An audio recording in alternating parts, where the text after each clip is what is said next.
Salut les amis, j'espère que vous allez bien. Donc là, nous sommes avec Madame Garcia Poitiers en gros. Donc nous sommes venus pour faire la pratique sur la fabrication du compost. Donc là, nous sommes en cours. Voici le terrain là où nous cultivons nos cultures. Voilà. Donc nous croyons en l'avenir et nous avons la foi que nous pouvons faire des grandes choses dans ce pays, le Congo. Le Congo appartient aux gens qui ont la vision, la détermination, la persévérance et également la résilience. Sans la résilience, c'est difficile de réussir dans la vie. Ce monde-ci appartient aux entrepreneurs. Quels que soient tes diplômes, quel que soit ton niveau d'intelligence ou encore ton intelligentsia, si tu ne sais pas comment saisir les opportunités, si tu ne sais pas comment te lancer, passer à l'action, tu couvres toute ta vie. Voilà.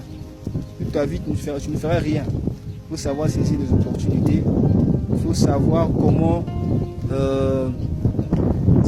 regarder dans la nature quelle est l'opportunité qui peut changer ta vie en peu de temps. Parce qu'en pensant qu'avec des diplômes, facilement trouver le boulot de nos jours, c'est très difficile. Parce que le monde évolue au rythme du numérique et la robotisation est en train de se développer. À un moment donné, vous allez voir que certains boulots dont les hommes occupaient seront occupés par des robots les jours à venir. Mais si toi, tu ne sais pas comment créer, tu n'as pas l'esprit de la créativité, tu n'as pas l'esprit d'initiative, tu vas souffrir avec des diplômes.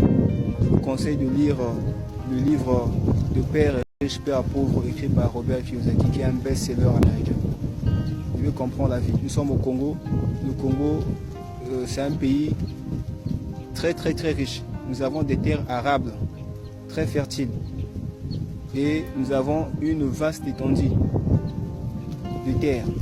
Donc c'est à nous en fait de se lancer, de comprendre que l'agriculture c'est un secteur qui génère beaucoup d'argent. Et je le dis toujours que le Congo n'exploite que moins de 2% de ses terres. Moins de 2% de ses terres. Cela veut dire que le Congo, c'est un grand producteur des produits agricoles. Parce que si nous exploitons seulement 2%, au Congo, nous sommes plus de 6 millions et quelques. Nous mangeons tous les jours. Cela revient à dire qu'on ne produit absolument rien. Mais si chaque Congolais pouvait comprendre au moins l'importance de ces choses-là. Et je vous rappelle que le Congo importe entre 500 à 900 milliards de francs CFA. Ce sont les statistiques données par la Direction générale du Trésor, les statistiques de 2020. Ce n'est pas les statistiques que j'invente. Allez-y faire des recherches. Donc le Congo est un grand consommateur des produits agricoles et alimentaires. Nous importons, nous produisons moins. Mais si toi, qui suis cette vidéo, qui peut comprendre que si nous lançons dans l'agriculture, peut-être oui, c'est un domaine qui est un peu difficile aussi, mais cela demande des sacrifices. Mais si tu n'arrives pas à te lancer dans l'agriculture, tu peux te lancer dans la transformation agroalimentaire. Ça peut aussi générer de l'argent. Hormis ça, il y a aussi le domaine du numérique. On ne demande pas à tout le monde de se lancer dans l'agriculture ou encore dans l'agroalimentaire. Ce sont des secteurs dont on vous cite, ce sont des secteurs très importants, surtout le numérique. Actuellement, le numérique est au top. Tu es dans le domaine par exemple de la programmation, tu es dans le domaine par exemple du web design ou encore de l'intelligence artificielle avec des IA génératives, mais tu ne peux pas souffrir au lieu de faire les études pour les études. Voilà, c'est le moment de se ressaisir, de comprendre que dans la vie, il faut faire le bon choix. Il ne faut pas être un étudiant qui fait les études par enthousiasme ou encore par suivisme. Mais tu dois faire les études par vocation.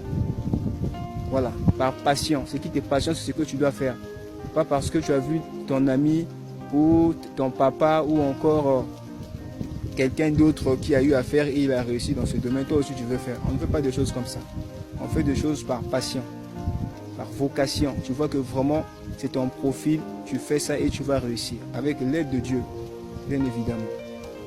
Voilà, j'espère que vous avez compris. Donc nous sommes en cours. Merci d'avoir compris. Voilà, j'espère que... À très bientôt. Ok.